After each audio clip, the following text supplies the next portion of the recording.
9월 19일 장전 시장입니다. 뉴욕 증시는 지난주 하락폭을 회복하지 못하고 강보합으로 마감을 했습니다. 좀 시장에 부담을 줄 수 있는 재료들이 여전히 많이 남아 있습니다. 특히 연준이 9월, 11월은 아니더라도 한 번 더 금리를 인상할 수 있다라는 이런 경제학자들의 설문조사가 시장에 나왔고, 어제 파이낸셜 뉴스에서도 연준이 9월 혹은 11월 달에 한 번의 금리 인상이 추가로 진행될 수 있다.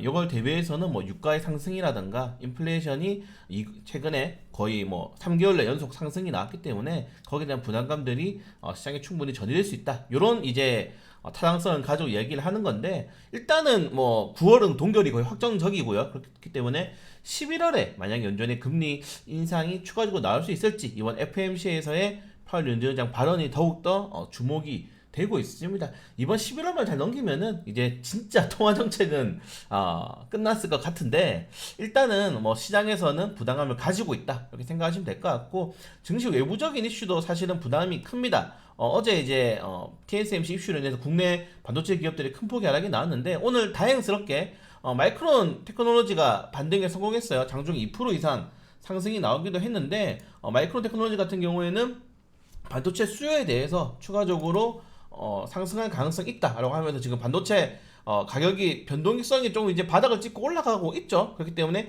2023년도는 좀 힘들지만은 4년도에서는 충분히 반도체 업종들의 반등이 예상이 된다라고 전문가들이 이야기가 나오게 되면서 마이크론 테크놀로지 포함한 반도체 종목들이 단기적인 반등에 성공을 했습니다. 이건 또 국내 증시에는 좋은 이슈로 받아들일 수가 있겠죠. 제가 TSMC 관련해서 좀 이슈 찾아보려고 번역을 엄청나게 돌리면서 해외 증시를 찾았는데, 일단 어제 그 반도체 생산 장비에 대해서 약간 좀 천천히 달라라는 일정 이슈 위에는 뭐 추가적으로 내용이 나오지 않았기 때문에 또 뭐 반도체 관련된 뉴스는 좀 체크해 볼 수 있도록 하겠습니다. 어제 삼성 SK에서 2%대 하락이 크게 나오면서 좀 시장을 끌어내렸는데, 오늘 기술적인 반등을 한번 기대해 보는 것도 나쁘지 않은 것 같고요. 자, 그리고 네, 원래 9월 달이 굉장히 시장이 안 좋잖아요. 지금 보시는 것처럼 45년, 뭐 71년 이후에 전체적인 지수를 보더라도 유일하게 9월 달에만 이 S&P, 나스닥이 다 하락이 나왔는데, 이건 역사적으로 증명하는 그런 지표죠.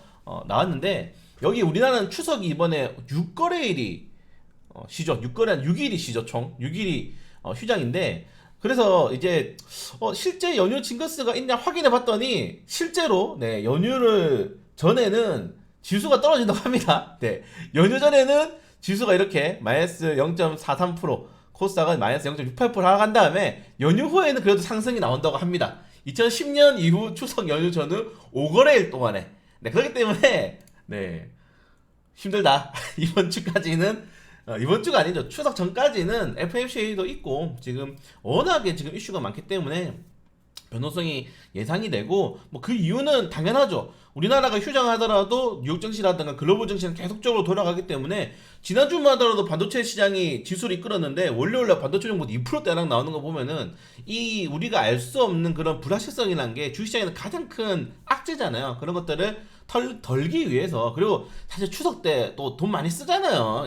용돈도 주고 해야 되니까 현금성 자산들이 많이 없어진단 말이에요. 연휴 때는. 그렇기 때문에 추석 전에는 이매도 물량이 좀 많이 발생하고 투자자들의 심리도 많이 약화되고, 추석 이후에는 그래 이제 연말 랠리 향해서 가보자 하면서 또 매수를 하기 때문에 주식시장이 이렇게 오른다, 이렇게 이제 팩트가 나기 때문에 우리도 여기에 맞춰서 조심해야 됩니다. 다시 말씀드리지만은 네, 쉽지 않다. 9월은 원래 이렇게 힘들다. 네, 추석도 있고 9월 증시도 있기 때문에 잘 피해서 추석 이후에 투자를 좀 적극적으로 해보도록 하겠습니다. 자, 그걸 제외하고는 뭐 테슬라 관련된 이슈가 좀 있었어요. 테슬라가 사우디에 또 테슬라 기가 팩토리 짓는다라는 뉴스가 나왔는데, 바로 일론 머스크가 월드스턴은 또 거짓말한다 하면서 트위터 이제 X로 바로 반박을 했죠. 저도 이제 요새 계속 이걸로 뭐 그 인포를 찾고 있는데 재밌습니다. 저거 보고 있으면은 뭐 바로바로 반박이 나오니까 기사보다 더 빠르죠. 그래서 저도 최근에는 뭐 트위터라든가 이런 것들로 좀 정보를 많이 취득하고 있다는 점들, 여러분도 좀 많이 하시는 분들은 연예인 하지 말고, 네, 연예인 하지 말고 블룸버그라든가 뭐 인베스팅이라든가 일론 머스크라든가 바이든, 트럼프 뭐 이런 사람들을 좀 많이 팔로우 하시길 바라겠습니다. 네, 그 제외하고는 뭐 뱅크 오브 아메리카에서는 월가 반대로 해라. S&P 500 내년에 25%뛸 것이다. 그 이유가 월가 이때까지 했던 그런 전망치를 계산해봤더니 반대로 했으면 수익률이 다 높았을 거라 이 말입니다. 네, 그래서 월가는 믿지 마라. 예, 월가는 뻥쟁이다. 월가 반대로 하면은 이렇게 수익률 오르기 때문에 지금 월가에서 하는 전망이 반대로 된다면은 내년에 S&P 500은 25%될 것이다. 또 재밌는 뉴스죠, 이런 것들도. 그래서 지금 정말 이 경기는 한치 앞을 예상할 수가 없습니다. 그래서 우리는 항상 짧게 짧게 해야 될 것 같고, 특히나 우리나라 증시는 세계에서 변동성이 제일 높은 증시죠. 1위가 러시아. 그렇기 때문에 우리나라 증시는 더욱더 짧게 짧게 매매를 지금 할 수밖에 없다는 점들, 뭐 길게 매매하실 분들도 추석 이후에 좀 생각하시는 게 좋을 것 같습니다. 자, 그리고 중국이 이번에 우리나라랑 거의 비슷하게 네, 최대 국경지역 연휴를 맞이하는데 우리나라에 굉장히 많은 여행객들이 온다고 해요. 이렇게 되면 화장품이라든가 뭐 여행 관련된 종목들이 크게 오를 수 있는데 항공 테마주들은 최근에 유가가 많이 오르면서 네, 오늘도 유가가 올랐죠. 유가가 많이 오르면서 좀 부진한 모습을 이어가고 있다. 이렇게 좀 생각하시면 될 것 같습니다. 그래서 저는 말씀드렸다시피 호텔이나 카지노 관련 테마주들 중국인도 도박하면 깜빡 죽거든요. 도박하러 오는 겁니다. 그리고 그렇기 때문에 호텔, 카지노 관련 테마주들은 지속적으로 관심을 가져보시는 게 좋을 것 같다. 네, 이렇게 말씀을 드리고 싶고, 자 그리고 오늘 뭐 한국 위성 통신 관련된 이슈가 어제 이제 스타링크 관련 테마주들이 통신기기 관련 테마주 나왔다 그러면은 오늘은 우주항공, 뭐 저위성 궤도 관련 테마주들이 좀 탄력을 받을 수 있다는 점들 확인하시면 좋을 것 같고, 자 그리고 정부 국토부에서 계속적으로 네, 한국 기업에 대해서 건설기기 기업들에 대해서 우크라, 사우디의 수주를 지원하고 있다. 오늘 굉장히 잘하고 있는 거죠. 계속 말씀드리지만은 이제 우리나라는 더 이상 우리나라 내부적으로 부동산 산업으로는 네, 그 기업들 GDP를 맞출 수가 없습니다. 수주를 해야 돼요. 옛날처럼 중동이라든가 우크라이나 이런 것들의 적극적인 수주가 굉장히 필요한데 뭐 나쁘지 않게 잘하고 있다고 생각이 됩니다. 애플이 네, 아이폰이 지금 없어서 못 판다고 하죠. 네, 아이폰이 없어서 못 판다. 예, 다시 그래서 애플 걱정을 하는 게 아니다 라고 말씀을 드리고 싶고요. 그리고 뭐 파업 이슈가 이제 계속 나오고 있는데 이게 이 파업이 예, 미국뿐만 아니고 유럽연합까지 확대가 되고 있다고 합니다. 뭐 우리나라 같은 경우랑 파업은 좀 다른 의미인데 미국이나 유럽연합은 전기차 산업이 굉장히 빠르게 전환되기 때문에 계속적으로 감원을 하고 있다고 해요. 지금 포드라든가 뭐 폭스바겐이라든가. 그래서 이 감원을 계속 하다 보면은 여러분들도 내가 자동차 회사에 다니는데 내연기관 자동차 회사에 다니는데 계속 인원들이 구조조정 당해. 그러면은 결국 그게 나중에 내가 되거든요. 그래서 지금 이 노동조합에서 이거 안 된다. 빨리 우리 저 생존과 확대해 달라 하면서 지금 파업이 확대되고 있다는 점들. 뭐 이게 산업이 전환이 되면서 어쩔 수 없이 생기는 뭐 사회 뭐 시스템이긴 하지만은 좀 잘 마무리가 되었으면 좋을 것 같습니다. 전기차 전환이 되게 돼버리게 되면은 뭐 아시겠지만은 뭐 내연기관차 부품의 절반 정도밖에 전기차가 사용하지 않잖아요. 그래서 많은 이 업계와 사람들이 뭐 좀 실직자가 되거나 이제 업종을 전환될 수도 있는데 좀 구조적으로 잘 해결이 될 수가 있으면 좋을 것 같습니다.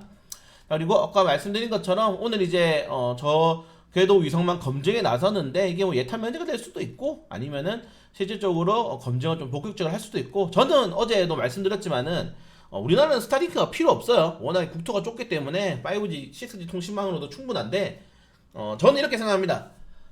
성장주 관련해서 세력들이 그냥 이런 걸로 먹는 거예요. 그냥 세력들이 성장주, 자율주행 로봇템을 한번 먹으면은 그 다음 성장주가 뭐겠습니까, 여러분들? 우주항공이잖아요. 이걸로 또 먹어야지. 우주항공, 도시항공교통으로 또 성장주 이제 막 불 붙이면서 이거 가지고 이제 미래의 대박납니다 해가지고 투자들을 또 꼬드기고 있다. 저는 그렇게 생각합니다. 뭐 그냥 제 관점으로 봤을 때는. 그래서 이게 지금 당장에 스타링크가 떠가지고 해도 사람들이 많이 가입하거나 그렇게 하지 않아요. 그냥 저는 이런 뉴스를 통해서 세력들이 매집해서 열심히 또 새로운 테마를 띄우려고 하고 있구나. 좀 그렇게 생각하셔야 됩니다, 여러분들. 섹터 테마에 여러분들의 그런 뭐 주관적인 생각을 입히지 마세요.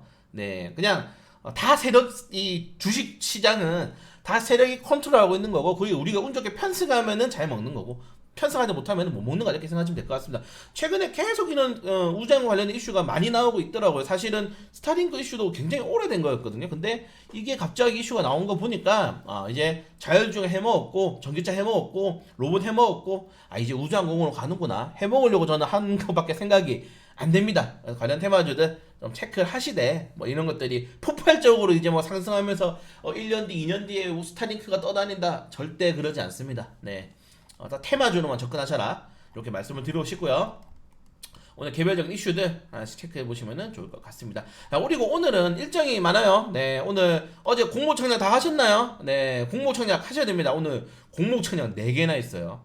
오늘 공모청약 데이입니다. 공모청약 데이. 그래서 공모청약 열심히 하시고, 네, 어제 못 하셨던 밀리의 서재도 하시고, 좀 잘 확인하시면 좋을 것 같습니다. 네, 그래서 뭐 계속 말씀드리지만은 쉽지 않다. 네, 추석 전까지는 우리 계속 알뜰살뜰하게 짧게 매매하면서 뭐 수익률 높여나갈 수 있도록 하겠습니다.